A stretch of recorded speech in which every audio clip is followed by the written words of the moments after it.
كنا لنهتدي لولا أن هدانا الله ونشهد أن لا إله إلا الله وحده لا شريك له ونشهد أن سيدنا وسندنا وحبيبنا وشفيعنا ومولانا محمدا عبده ورسوله. قال الله تبارك وتعالى في القرآن المجيد والفرقان الحميد: أعوذ بالله من الشيطان الرجيم. بسم الله الرحمن الرحيم. ولن ترضى عنك اليهود ولا النصارى حتى تتبع ملتهم قل إن هدى الله هو الهدى ولئن اتبعت أهواءهم بعد الذي جاءك من العلم. وقال تعالى في مقام آخر: لتبلغن في أموالكم وأنفسكم ولتسمعن من الذين أوتوا الكتاب. قال النبي صلى الله عليه وسلم: لتتبعن سنن من قبلكم شبرا بشبر وذراعا بذراع حتى لو سلكوا جحر ضب لسلكتموه. قلنا يا رسول الله صلى الله عليه وسلم: اليهود والنصارى. قال رسول الله صلى الله عليه وسلم: فمن؟ صدق الله العظيم وصدق رسوله النبي الكريم ونحن على ذلك لمن الشاهدين والشاكرين والحمد لله رب العالمين. درود پاک پڑھیں. اللهم صل على محمد وعلى آل محمد كما صليت على إبراهيم وعلى آل إبراهيم إنك حميد مجيد. اللهم بارك على محمد وعلى آل محمد كما باركت على إبراهيم وعلى آل إبراهيم إنك حميد مجيد. اللهم صل على محمد وعلى آل محمد كما صليت على إبراهيم وعلى آل إبراهيم إنك حميد مجيد. اللهم بارك على محمد وعلى آل محمد كما باركت على إبراهيم وعلى آل إبراهيم إنك حميد مجيد. يا رب صل وسلم دائما أبدا على حبيبك خير الخلق كلهم. محترم حضرات، میرے ایمانی بھائیو، اللہ رب العزت کا بہت بڑا فضل کرم احسان ہوا جس اللہ پاک نے مجھے اور آپ کو اپنے گھر میں آنے کی توفیق عطا فرمائی. مزید کرم ہوا تھوڑی دیر کچھ کہنے اور سننے کی توفیق عطا فرمائی. اللہ رب العزت مجھے صحیح کہنے کی اور ہم سب کو اس کے اوپر عمل کرنے کی توفیق عطا فرمائے.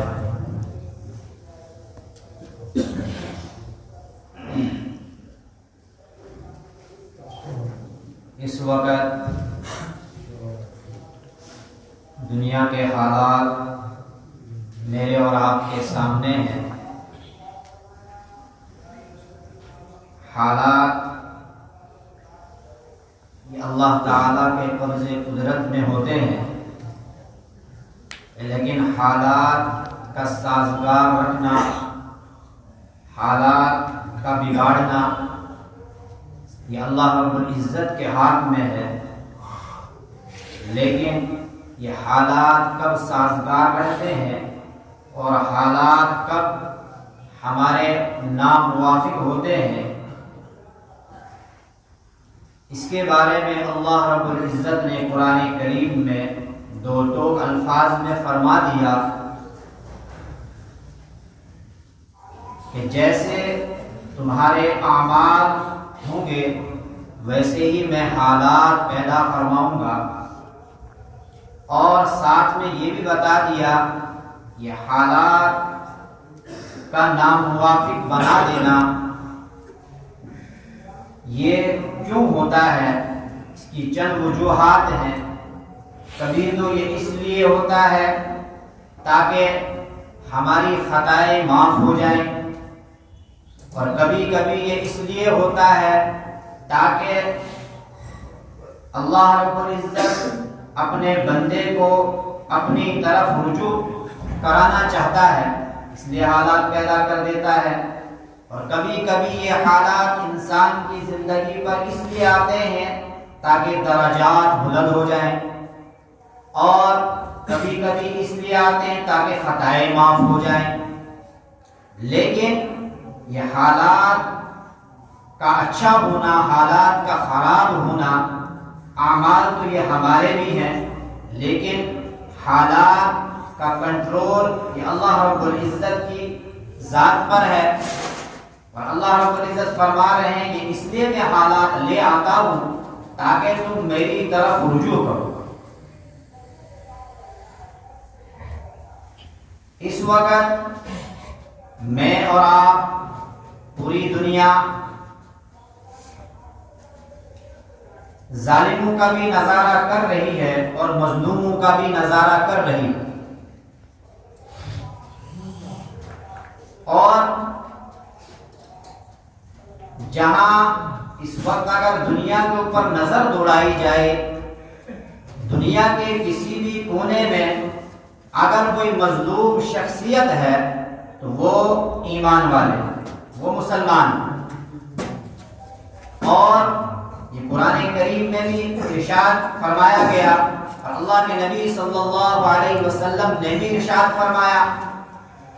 گزشتہ سے پہلے جمعہ میں نے آپ حضرات کے سامنے اللہ کے نبی صلی اللہ علیہ وسلم کا ایک ارشاد نقل کیا تھا، جس میں اللہ کے نبی صلی اللہ علیہ وسلم نے فرمایا، یوشک الامم ان تداعی علیکم کما تداعی الاکلۃ الی قصعتها، کہ ان قریب میری امت پر ایک زمانہ ایسا آنے والا ہے کہ اس کے خلاف تمام قومیں اکٹھا ہو جائیں گی، اس طرح جس طرح ایک دسترخوان پر بھوکوں کو دعوت دی جاتی ہے اور وہ بھوکے لوگ اس کھانے پر ٹوٹ پڑتے ہیں۔ اللہ کے نبی صلی اللہ علیہ وسلم نے پیشن گوئی فرما دی ہے اور ہمیں باخبر کر دیا ہے کہ ایسے حالات تم پر آنے والے ہیں۔ اور قرآن کریم میں بھی بہت سے مقامات پر بتا دیا گیا، لَتُبْلَوُنَّ فِي أَمْوَالِكُمْ وَأَنفُسِكُمْ وَلَتَسْمَعُنَّ مِنَ الَّذِينَ أُوتُوا الْكِتَابَ مِنْ قَبْلِكُمْ أَذًى كَثِيرًا، کہ تم ضرور بالضرور آزمائے جاؤ گے۔ لَتُبْلَوُنَّ فِي أَمْوَالِكُمْ وَأَنفُسِكُمْ، مالوں کے ذریعے بھی اور اولادوں کے ذریعے بھی اور اپنی جانوں کے ذریعے بھی۔ وَلَتَسْمَعُنَّ مِنَ الَّذِينَ أُوتُوا الْكِتَابَ مِنْ قَبْلِكُمْ، اور تم ضرور بالضرور سنو گے ان لوگوں سے تکلیف دہ باتیں، دل کو تکلیف پہنچانے والی باتیں، کن لوگوں سے؟ ان لوگوں سے جن کو تم سے پہلے کتاب عطا کی گئی، اور ان لوگوں سے بھی جو مشرک ہوئے۔ یہ اللہ رب العزت قرآن کریم میں ارشاد فرما رہے ہیں۔ تو پتہ چلا اس دنیا میں اور آپ آئے ہیں، جو بھی ایمان کا دعویٰ کرے گا، جو بھی اللہ رب العزت کو وحدہ لا شریک مانتا ہے، نبی کریم صلی اللہ علیہ وسلم کو آخری نبی خاتم النبیین مانتا ہے، اس کے ساتھ یہ آزمائشوں کا سلسلہ جاری رہے۔ سیرت کی کتابوں پر انسان نظر دوڑاتا ہے۔ اللہ کے نبی صلی اللہ علیہ وسلم سے ایک موقع پر ایک صحابی نے سوال کیا کہ سب سے زیادہ دنیا میں کس انسان کو تکلیف پہنچتی ہے، کس شخصیت کو تکلیف پہنچتی ہے؟ تو اللہ کے نبی صلی اللہ علیہ وسلم نے فرمایا کہ سب سے زیادہ جو تکلیف دنیا میں اگر کسی شخصیت کو پہنچتی ہے تو وہ انبیاء علیہ السلام کو پہنچتی ہے۔ یہ میرا اور آپ کا ایمان ہے کہ اللہ رب العزت کے بعد اگر اس روئے زمین پر کوئی شخصیت، کسی کی شخصیت ہے تو وہ انبیاء علیہ السلام، اور اس سے بھی بڑھ کر نبی آخر الزمان جناب محمد رسول اللہ صلی اللہ علیہ وسلم کی شخصیت ہے، جس کے لیے اس جہاں کو بنایا گیا، سجایا گیا۔ ایک موقع پر میرے اور آپ کے آقا رحمت عالم حبیب کبریا جناب محمد رسول اللہ صلی اللہ علیہ وسلم نے فرمایا کہ جتنا مجھے اس دین کے خاطر ستایا گیا اتنا اور کسی کو نہیں ستایا۔ طائف کا سفر وہ ہم بارہا سنتے ہیں، سیرت کی کتابوں میں درج ہے کہ طائف کے سفر میں نبی کریم صلی اللہ علیہ وسلم کو کیسا ستایا گیا۔ فرشتے حاضر ہو گئے اللہ رب العزت کی طرف سے اور ارشاد فرمایا اگر آپ کا حکم ہو، ہمیں اللہ نے بھیجا ہے ان دونوں پہاڑوں کو ٹکرا دے اور ان لوگوں کو اسی کے اندر ریزہ ریزہ کر دے۔ لیکن اللہ کے نبی صلی اللہ علیہ وسلم رحمت للعالمین بن کر آئے تھے، اس لیے منع فرمایا کہ میں ایسا نہیں چاہتا، اگر یہ لوگ نہیں صحیح تو آئندہ ان کی نسلیں کوئی نہ کوئی اللہ کو پہچاننے والی ضرور پیدا ہو۔ تو پتہ چلا جو بھی جتنا اللہ تعالیٰ کے قریب ہوگا، اپنے دعوی ایمان میں سچا ہوگا، اس کو سب سے زیادہ ستایا جائے۔ اس وقت انسان دنیا کے حالات کے اوپر نظر دوڑائے تو ہر وقت ہر طرف مسلمان ظلم کی چکی تلے پسا جا رہا ہے۔ ایک ایمان والے کی جان کی کوئی قیمت نہیں، اس کی خون کی کوئی قیمت نہیں۔ قرآن کریم میں اللہ رب العزت نے فرمایا یا ایھا الذین آمنوا استعینوا بالصبر والصلاۃ ان اللہ مع الصابرین ولا تقولوا لمن يقتل في سبيل الله اموات بل احیاء ولكن لا تشعرون، کہ جو بھی اللہ رب العزت کے راستے میں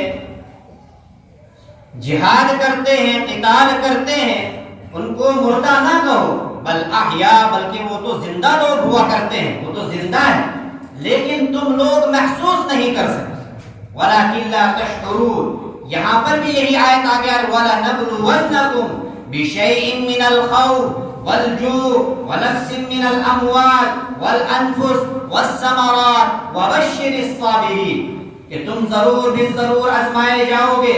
وَلَنَبْلُوَنَّكُمْ بِشَيْءٍ مِّنَ الْخَوْفِ، کبھی ڈرا دھمکا کر تمہاری آزمائش ہوگی، من الخوف والجوع، اور کبھی بھوک کے ذریعے تمہیں آزمایا جائے گا۔ ابھی ہمارے فلسطین کے بھائیوں غزہ پر کس طرح پانی بند کر دیا گیا، تمام سہولیات سے محروم کر دیا گیا، اناج کی سپلائی بند کر دی گئی، پانی بند کر دیا گیا، بجلی وغیرہ تمام بند کر دی گئی، تمام چاروں طرف سے گھیر لیا گیا۔ اللہ رب العزت نے فرمایا کہ ایسا تمہارے ساتھ ضرور ہوگا، لیکن آخر میں خوشخبری بتا دی گئی کہ کن لوگوں کو خوشخبری ہے، کن لوگوں کو خوشخبری سنائی گئی کہ من الخوف والجوع ونقص من الاموال والانفس والثمرات وبشر الصابرین، کہ ڈٹ جانے والوں کے لیے خوشخبری۔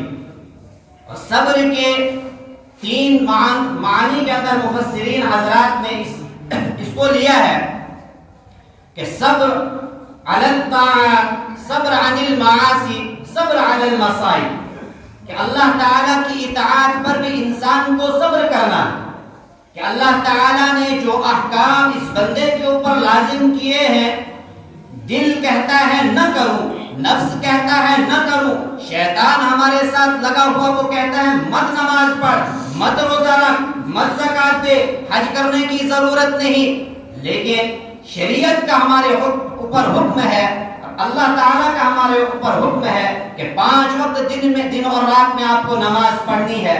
نفس مانے یا نہ مانے، دل ہمارا مانے یا نہ مانے، شیطان ہمارا ساتھ لگا ہوا ہے، لیکن ہم نے کھڑا ہونا ہے، اور جب بھی مؤذن اذان پکارے حی علی الفلاح حی علی الصلاح، ہم نے لبیک کہنا ہے اور نماز ادا کرنی ہے۔ تو پتہ چلا صبر علی الطاعات، صبر عن المعاصی، کہ گناہ کرنے کا دل کہہ رہا ہے، نفس کہہ رہا ہے کر لو توبہ کر لینا، لیکن اللہ کا استحضار ہے کہ اللہ مجھے دیکھ رہا ہے، مجھے کل قیامت کے دن روز محشر میں رب کی بارگاہ میں جانا ہے، ایک ایک لمحے کا حساب دینا ہے، اس لیے اللہ مجھے دیکھ رہا ہے۔ دنیا سے چھپ کر تو میں گناہ کر لوں گا، دنیا کو تو میں بیوقوف بنا لوں گا، لیکن اس رب کریم کی نظر سے میں چھپ نہیں سکتا، اس لیے گناہ سے وہ بچ گیا۔ یہ ہو گیا الصبر عن المعاصی۔ اور الصبر عن المصائب کہ مصیبتیں آ رہی ہے، مصیبت پر مصیبت آ رہی ہے، لیکن اللہ رب العزت کا ارشاد سامنے آ رہا ہے کہ اللہ رب العزت فرما رہے ہیں وَلَنَبْلُوَنَّكُمْ بِشَيْءٍ مِّنَ الْخَوْفِ وَالْجُوعِ وَنَقْصٍ مِّنَ الْأَمْوَالِ وَالْأَنفُسِ وَالثَّمَرَاتِ وَبَشِّرِ الصَّابِرِينَ کہ اللہ رب العزت تو صبر کرنے والوں کے ساتھ ہے۔ صبر کرنے والوں کو تو قرآن کریم میں بشارت سنائی جا رہی ہے، تو پتہ چلا کہ صبر کر رہا ہے اس لیے کہ اللہ نے صابرین، اللہ صابرین کے ساتھ ہے، اللہ شاکرین کے ساتھ ہے۔ یہ ہوا صبر عن المصائب۔ تو مصیبتیں ایمان والوں کے اوپر آئیں گی۔ اس وقت فلسطین میں ہمارے مسلمان بھائی، ایمان والے بھائی، یہ یہودی خالی فلسطین کے دشمن نہیں، یہ ذہن نشین کر لینا چاہیے، یہ اسلام کے دشمن ہے، یہ ایمان کے دشمن ہے، یہ تمام لوگوں کے دشمن ہے، یہاں تک کہ یہ مشرکین کے بھی دشمن۔ لیکن یہ پالیسی کھیلتے ہیں، یہ پالیسی کھیلتے ہیں، یہ قوموں کو لڑا دیتے ہیں، یہ مذاہب کو آپس میں لڑا دیتے ہیں، لیکن اصلی ان کا فنڈا کیا ہے، اصلی ان کی سوچ کیا ہے، یہ اسی کی طرف جا رہے ہیں۔ اس وقت ایک مشرک اور مسلمان کو لڑایا، ایک مسلمان کو دوسرے مسلمان سے لڑایا، یہ اسی طرح کرتے رہیں گے، لیکن اصلی ان کا فلسفہ اور کچھ ہے کہ تاکہ تمام دنیا کے اوپر یہ حکمراں بن جائے۔ کیوں؟ ان کے عقیدے کے مطابق، ان کے عقیدے کے مطابق، اور قرآن کریم میں بھی ایک جگہ ذکر ہے، یہ بنی اسرائیل لوگ سمجھتے ہیں کہ ہم ہی اللہ کے بندے ہیں، ہم ہی انسان ہیں، باقی جتنے بھی مذاہب کے لوگ ہیں یہ کیڑے مکوڑے، ان کو چاہو تو زندہ رکھو، ان کو چاہو تو کاٹ دو۔ یہ اسی پیٹرن پر ہے۔ آج اگر یہ مسلمانوں کے اوپر ظلم کر رہے ہیں، کل یہ ہمارے دوسرے مذاہب کے جو لوگ ہیں ان کے اوپر بھی ظلم کریں۔ لیکن یہودیوں کو اگر ڈر ہے وہ خالی ایمان والوں سے ڈر ہے، اس لیے ایمان والوں کے لیے تمام قوموں کو انہوں نے اکٹھا کر لیا ہے، اور ایمان والوں کے خلاف ایک زہر اگلا ہے کہ یہ مسلمان دہشت گرد ہوتے ہیں، یہ مسلمان فسادی ہوتے ہیں، یہ مسلمان جہادی ہوتے ہیں۔ ایسا نہیں ہے، یہ اس لیے ہے کہ یہودی جانتے ہیں، ان کی کتابوں میں لکھا ہے، اور قرآن کریم کا مطالعہ ہم سے زیادہ یہ کرتے ہیں، قرآن کریم کو یہ دیکھتے ہیں، لیکن یہ بغض اور اناد کی دشمنی ہے، یہ ہٹ دھرمی کی دشمنی ہے۔ یہ سمجھتے ہیں قرآن اللہ کی سچی کتاب ہے، اور ہم سے زیادہ مطالعہ بھی کرتے ہیں قرآن کریم کا۔ یہ اسی حساب سے اگر یہ سمجھتے ہیں یہودی کہ اگر ہمیں اس دنیا کے اوپر کوئی مٹا سکتا ہے تو وہ ایمان والا مٹا سکتا ہے، وہ اللہ کا ماننے والا، وہ قرآن کا ماننے والا، وہ نبی آخر الزمان کا ماننے والا، یہی ایک قوم ہے جو ہمیں ختم کر سکتی ہے۔ اسی لیے انہوں نے ایک عجیب پلیٹ فارم تیار کیا ہوا ہے کہ تمام دنیا کے ممالک میں جو بھی قومیں بستی ہیں ان تمام قوموں کے ذہنوں کے اندر زہر گھول رکھا ہے ایمان والوں کے خلاف، مسلمانوں کے خلاف، تاکہ یہ تمام لوگ اس میں ہماری مدد کرے اور پھر باقی کا نمٹانا ہمارے لیے آسان ہو جائے۔ آج اگر مسلمان پیسے جا رہے ہیں کل دوسری قومیں بھی پیسی جائیں، اس لیے اس وقت ایمان والے فلسطین، غزہ ایک چھوٹا سا علاقہ، اس کے اوپر ظلم ہو رہا ہے۔ یہ وہی غزہ ہے، یہ وہی فلسطین ہے جس فلسطین نے ان یہودیوں کو یہاں پر پناہ دی تھی۔ جب پوری دنیا سے یہ نکالے گئے، دھتکارے گئے، نکالے گئے، ہٹلر نے جب ان کو قتل کیا، یہ بھاگے پھر رہے تھے، کوئی بھی ملک ان کو پناہ دینے کے لیے تیار نہیں تھا۔ یہ وہی فلسطین ہے جس فلسطین نے ان کو پناہ دی۔ اور کیوں پناہ دی؟ کیونکہ قرآن کریم میں واضح الفاظ میں اللہ رب العزت فرما رہا ہے کہ جو تمہارے خلاف تمہارے اوپر ظلم نہ کرے، تمہیں گھروں سے نہ نکالے، اس کے ساتھ انصاف کا معاملہ کرو۔ ان لوگوں نے، ایمان والوں نے، فلسطین والوں نے اسی لیے ان لوگوں کو پناہ دی کہ یہ اس وقت دھتکارے ہوئے ہیں، نکالے گئے ہیں، ہٹلر نے ان کو قتل کیا اور کچھ کو چھوڑ بھی دیا، اور جواب میں یہ کہا کہ ان جن کچھ کو میں نے چھوڑا تاکہ تمہیں کل مجھے ہر کوئی دنیا کا انسان قاتل کہے گا، ان کچھ کو میں چھوڑ دیتا ہوں تاکہ تمہیں خود اندازہ ہو جائے کہ میں نے یہودیوں کو قتل کیوں کیا۔ یہ وہ دشمن قوم ہے، اس وقت یہ ایمان والوں کے خلاف ہے، اور پوری دنیا کے لوگ، اقوام متحدہ، تمام عالم برادری اور تمام دنیا کے جتنے بھی بلاک ہیں، سارے لوگ تماشائی بنے دیکھ رہے ہیں، اور غزہ کے مسلمان، بچے، بوڑھے، تمام مرد عورتوں کے اوپر اسرائیل بمباریاں کر رہا ہے، گھروں کے اوپر، ہاسپٹلوں کے اوپر، اور قانون کی بھی دھجیاں اڑا رہا ہے۔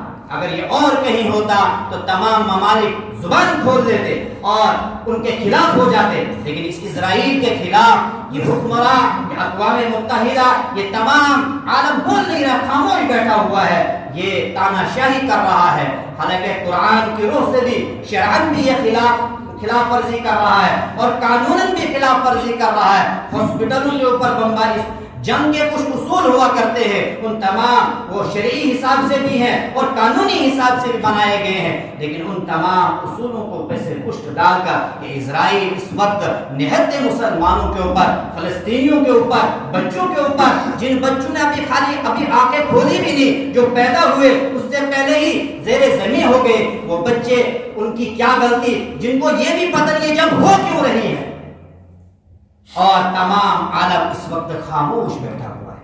اللہ رب العزت ہمیں جاگنے کی توفیق عطا فرمائے، قرآن کریم میں اور سیرت کی کتابوں میں، احادیث میں ان حالات کے لیے نبی کریم صلی اللہ علیہ وسلم نے اس امت کو سبق دیا ہے کہ جاگنے کے لیے کہا ہے کہ ایسے حالات تمہارے اوپر آئیں گے، اس وقت تمہیں کیا کرنا ہے۔ قرآن کریم میں بھی ہے، اذن للذین یقاتلون بانہم ظلموا وان اللہ علی نصرہم لقدیر۔ جب مکہ سے ہجرت کی مدینہ میں ایمان والوں نے، تو وہاں پر بھی یہ چال بازیاں شروع ہو گئی، مشرکین نے وہاں بھی پیچھا نہیں چھوڑا، تو پھر یہ آیت کریمہ نازل ہوتی ہے، اذن للذین یقاتلون بانہم ظلموا وان اللہ علی نصرہم لقدیر، کہ آپ اجازت ہے ایمان والوں کو کہ اپنے دفاع کے لیے مقابلہ کریں اور جنگ کے لیے تیار ہو جائے۔ تو یہ قرآن کریم، سیرت، شریعت تمام ہمیں اجاگر کرتی ہے ان مواقع میں حکمت بازی نہیں چلتی ہے۔ اللہ رب العزت کہنے سننے سے زیادہ عمل کرنے کی توفیق عطا فرمائے۔ اللہ رب العزت ہمارے فلسطین مسلمان بھائیوں کی حفاظت فرمائے، وہاں جتنے بھی اس جنگ میں، اس ظلم میں شہید ہوئے، اللہ رب العزت انہیں غریق رحمت فرمائے، اور اللہ رب العزت ان کی غیبی امداد فرمائے۔ وما علینا الا البلاغ۔